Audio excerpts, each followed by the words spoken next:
All right, so real quickly, and then we'll get into some division winner discussion. But Ken Dorsey fired by the Buffalo Bills after losing Monday night on, and as you pointed out, Deuce, it's like you miss a field goal, Bills win.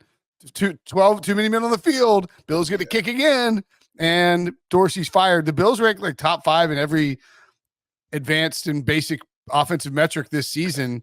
I saw it pointed out by somebody that it's almost like because the defense is so banged up, because the Bills are losing, because there's this sort of exterior pressure being put on the team, it's like every little mistake the offense makes feels extremely amplified. Yeah, let me give you a little bit of history lesson here, right? Because the Bills went through this same exact thing back in 2021, okay? Brian Dable was the coach. This is weeks 9 through 14, all right? Remember, Stephon Diggs had got there, I believe, in 2020, if I'm not mistaken. Yeah, and that was where like Josh Allen really arrived. Diggs had a big year. Diggs had so like they're starting to roll now. Like we're looking at the Bills like, oh, is this the contender to the Kansas City Chiefs? So they hit a 2-4 lull between weeks 9 and weeks 14. They had 13 turnovers offensively. They were averaging 360 yards per game offensively and 22 points per game. This sounds familiar. Let's fast forward to 2023. Weeks 5 through 10, 2-4 record, 13 turnovers by the offense, 356 yards per game, averaging 21 points per game. Wow. Almost the exact same statistical analysis in that 2-4 span. Okay. Now, what'd they do that year? They stuck by Brian Dable. They found their way out of it. They won their next 5 games, including a wild card playoff game. All right. Obviously lost in the divisional round. Okay. So what's the biggest difference between 2021 and that lull in 2023? Let's look at the numbers. All right. Their defensive stats during that time. In 2021, they gained 8 turnovers in that period. So they still had a -5 turnover margin. They were giving up 312 yards per game. Pretty damn good. And only giving up 20 points per game. Pretty good. 2023, they got half the amount of turnovers. All right. They've only gotten 4. It's -9 in the turnover margin. So to your point, Will, things are a little bit more elevated offensively when you make mistakes. If you're not getting as many turnovers on defense. And they're giving up 359 yards, almost 360 yards of offense. That's 50 more yards almost on offense. And then 2 more points per game, which doesn't seem like that much, but over the course of a season, when you're talking about really tight NFL, that's sometimes the difference between winning and losing. So in this case, you can't fire the defensive coordinator because that's Sean McDermott, right? Exactly. What other change are you going to make? You're not firing Josh Allen, all right? You're not benching him, even though a lot of the turnovers he's been a part of, and it's not all on him. It's on a lot of parties involved. Gabe Davis. So you fire the one person that you kind of can that's expendable in this case, and that's offensive coordinator Ken Dorsey, because you have Joe Brady on your staff and you can elevate him. So there's probably some other avenues they could have went, but this more signals like a bigger picture thing to me with the Pagulas, who are the owners. The Pagula family is a big donor at Penn State University.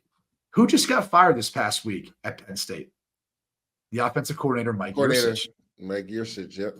I'm just saying, if you are a owner of an NFL team, and you're a big money donor, and you're not getting the results that you want, a lot of times you can use your influence to make certain decisions. And I think in both cases at Penn State, they weren't very happy with what was happening offensively. You move on from Yurcich. And it just so happens in the same week, the Pagula family, who owns the Bills, not happy about where the offense is going, even though largely their defense, due to injury, has impacted them more than anything else. It's just kind of interesting that they happen to own the team, and guess who gets clipped? The offensive coordinator. So it's disheartening to me that they don't stick by Ken Dorsey and see this thing through it. I don't know the relationship that Josh Allen has with him. I mean, he was the quarterback coach for 2 years prior to being the passing game coordinator and then becoming the offensive coordinator. So obviously they've been together for a while. I would imagine they have a good relationship. Yeah. Maybe they're going through a rough patch. I don't know. But Will, just breaking down what Brady was talking about, and I'm glad he brought it up because he brought up some points that I was going to bring up. First and foremost, I'd like to say Ken Dorsey 100% was a scapegoat in this scenario, 110%. Because as me and Brady were saying before the break, if they don't have 12 men on the field and Lutz misses that field goal, there's no way he's firing Ken Dorsey. There's no way.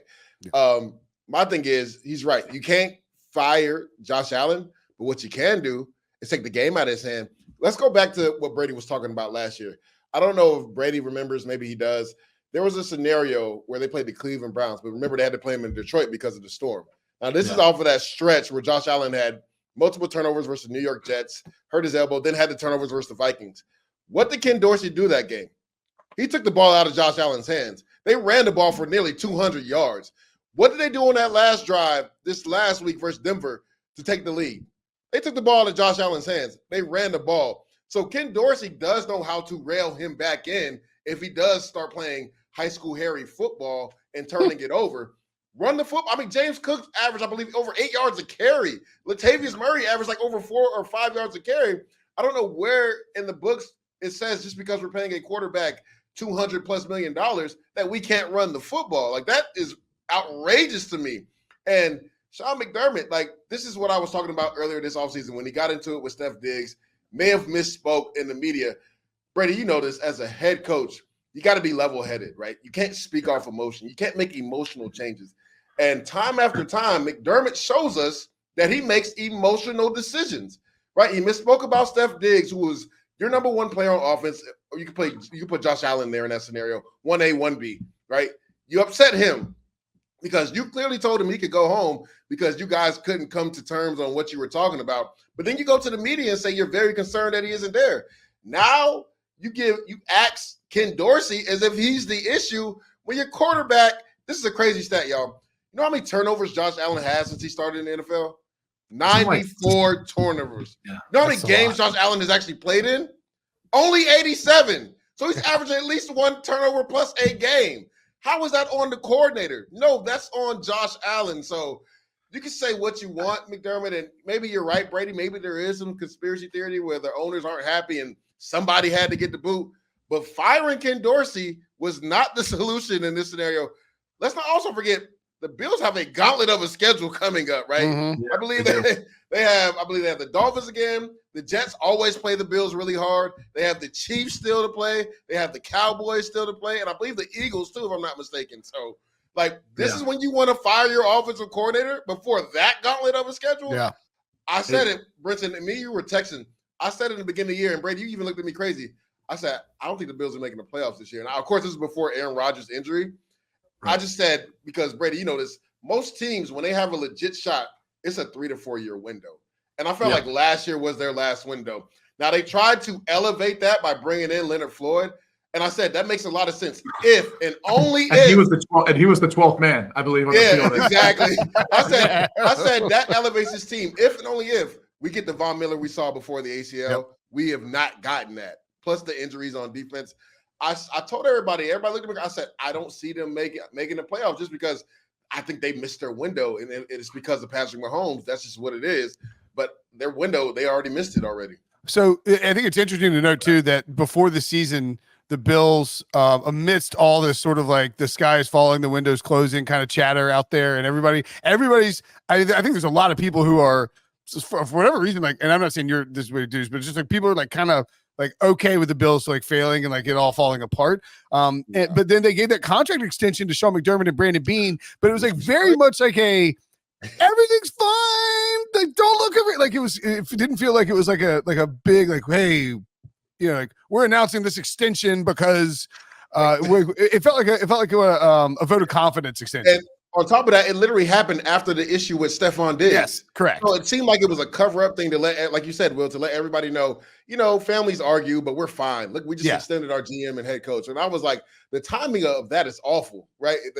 The optics just does not look good right now if you're the Buffalo Bills. Like, why would you extend a coach who misspoke about something and essentially threw a player under the bus when he was in the wrong?